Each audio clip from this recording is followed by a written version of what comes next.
Welcome to the channel. সকলোকে স্বাগতম জনাইছো মই অৰবিন্দ বৰা APSC কাইলে পৰীক্ষা আছে প্ৰিলিমছৰ গতিকে যি সকলে পৰীক্ষা দিব তেওঁলোকলৈ শুভেচ্ছা জনাইছো সকলোৱে ভালকৈ পৰীক্ষা দিব তাৰ আগতে এটা বেলেগ কথা মই মনত পেলাই দিওঁ যেটো প্যাটাৰ্ন আজিকালি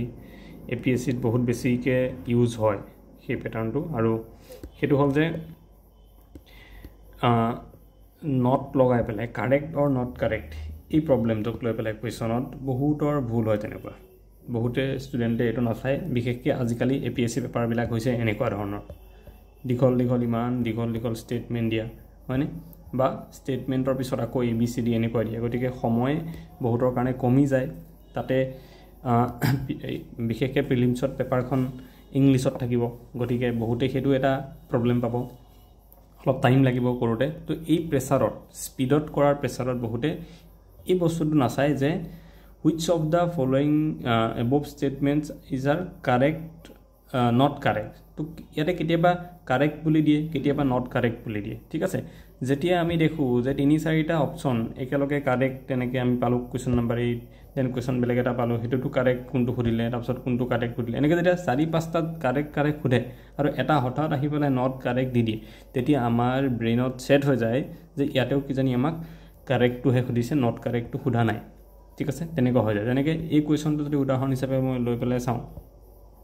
ইয়াতে ভুলকে আনসাৰ কৰা আছে ইমান এটা ইজি কোৱেশ্যন আছিল এটো যেটো লাষ্ট আৰএ পৰীক্ষা হৈছিল তাত মই এটো ভুল কৰি আহিছিল এই কোৱেশ্যনটো ইয়াতে প্ৰথম স্টেটমেন্ট কেটা দিয়া আছিল Jayanta Talukdar is a renowned sports person from Assam মই জানো এটো কাৰেক্ট হয় ওকে তাৰ পিছত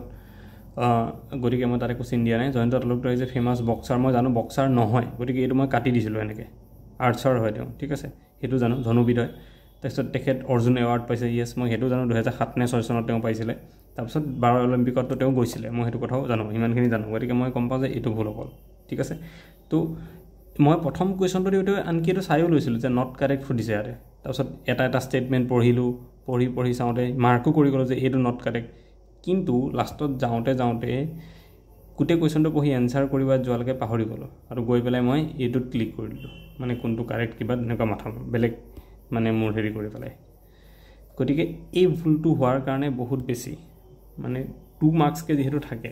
এটা কোৱেশ্যনত এনেকুৱা 5টাও যদি ভুল হয় মোৰ আৰেখনত 4টা কোৱেশ্যন এনেকে ভুল গৈছে তো 4টা কোৱেশ্যনত মোৰ 8 মাৰ্কস গৈছে হয়নে প্লাস আৰু যদি মই চাও 2 মাৰ্কস এক্সট্ৰা মোৰ নেগেটিভ গৈছে তো 10 মাৰ্কস তো গৈছে ডাইৰেক্টলি আৰু মই জানো এটো অকল মোৰে নহয় বেলেগৰ হয় বহুতৰ হয় মানে মোৰ যিখিনি লগৰ আছে মই তাতেও হেনেকুৱা সেম প্ৰবলেম 3টা 4টা তেতিয়া দেখা পাইছিলো জবাৰ প্ৰিলিমছত এই প্ৰবলেমটো মই দেখা পাইছিলো বহুতৰ জাস্ট অকমান সাৱধান নোহোৱাৰ কাৰণে ঠিক আছে গতিকে যিসকলে এবাৰ দিব তেওঁলোকে এই বস্তুটো চাব এনেকে যে কাৰেক্ট খুদিছে না নট কাৰেক্ট যেতিয়া যিমান প্ৰেছাৰত কোৱেশ্যন এটেম্প্ট নকৰক কিয় লাগিলে এটো সদায় মনত ৰাখি লব ঠিক আছে এটো সদায় মনত ৰাখি লব যে কোৱেশ্যনটো ভালকে পঢ়িম যে কাৰেক্ট খুদিছে নে নট কাৰেক্ট খুদিছে এই স্টেটমেন্ট কেটাক লৈ পেলাই যেটো কোৱেশ্যন খুদিছে ওকে তেনেকুৱা আৰু এটা যদি কোৱেশ্যন চাও ইয়াতে এই কোৱেশ্যন নাম্বাৰ 46 টো ইয়াতে খুদিছে এক্সামাইন দা ফলোইং স্টেটমেন্টস খুদিছে Chilarai was commander in chief of Ahom king of Assam Chilarai আহোমৰ নাছিলে গতিকে মই এটো কাটি দিছিলো তাতে তো Chilarai was brother of king Naranarayan এটো শুদ্ধ আছিল okay because of his ability to chop down his enemies like hawk he was known as Silarai okay etu correct asile tapsot the birth anniversary of Silarai is organized by Assam government okay etu correct asile kintu gute khini soar bisot question to first tote etu only 2 to answer kora hol mane only 2 to brother of king Narayana hudise not correct aru moi ki korilu Narayana dadak nasile boli tat click korilu because হেতু মই দেখি পেলাই হেনেকুৱা লাগি গল পটকে strike কৰিলে বস্তুটো because মই এটো কাৰেক্ট বুলি ভাবি পেলাই কৰিলো ওকে আৰু অপচন গুটে এনালাইজ কৰি পেলাই তেনেকৈ কৰিছিলো সো এনেকুৱা ভুল বহুতৰ হৈ থাকে একিটাটো একদম ইজি কোৱেশ্যন আছিল টান কোৱেশ্যনটো বাদ দিছো মই ইজি কোৱেশ্যনটো তেনেকুৱা হয় ওকে ইয়াতেও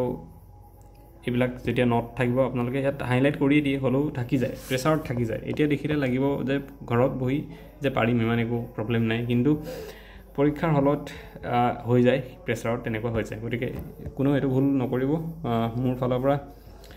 এইখিনি মেছেজ আৰু শেষত আকৌ এবাৰ সকলোলৈকে শুভেচ্ছা জনাইছোঁ সকলোৱে পৰীক্ষা ভালকৈ দিব আৰু প্ৰিলিমছটোতো হ'বই লাগিব কাৰণ তাৰপিছত তাতকৈ ডাঙৰ যুঁজখন মেইনছত আহিব কাৰণ প্ৰিলিমছতকৈ বহুত বেছি 10 টাইমছ বেছি টান হ'ব মেইনছ গতিকে প্ৰিলিমছটো দি 1-2 দিন সকলোৱে ৰেষ্ট লৈ ৰিজাল্ট অহালৈকে কোনো ৱেইট কৰিব নালাগে মেইনছৰ প্ৰিপাৰেশ্যন ষ্টাৰ্ট কৰি দিব লাগে ৰিজাল্ট যি হয় দেখা যাব কাৰণ ৰিজাল্টটো বেছি দিন নালাগে